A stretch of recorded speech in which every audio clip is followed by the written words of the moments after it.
I always felt that the discovery of a comet would be like the holy grail for me. I started out as an 8-year-old, very homesick camper at a summer camp in Vermont. And I was at the midst of wanting to go home very badly.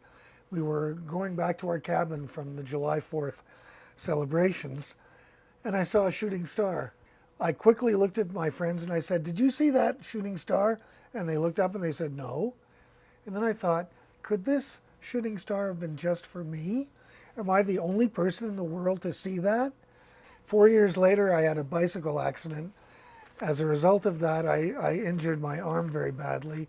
My cousin gave me a book about the planets as a get well present.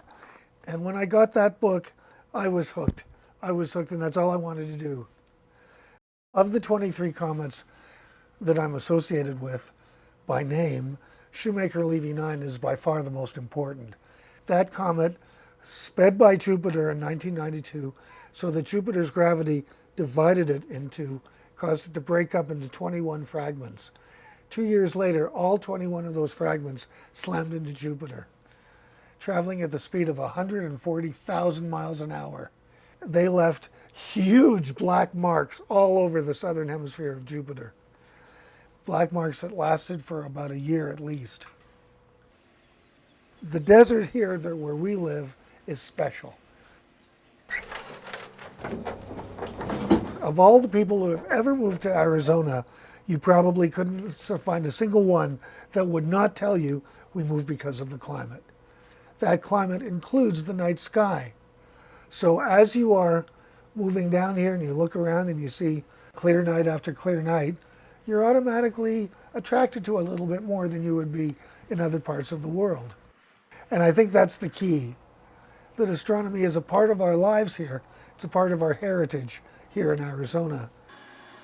It is my feeling that when you bring in something that big, an open pit mine, you're going to cause damage to the environment in ways that we cannot begin to understand. The first thing is the water table could become tainted.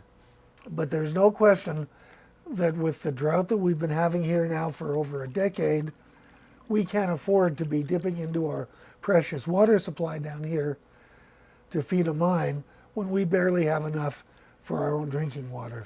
And if any of their tailings contaminate that water supply, the water supply in this whole area could be ruined for years. But the thing that really gets to me about it is the lighting.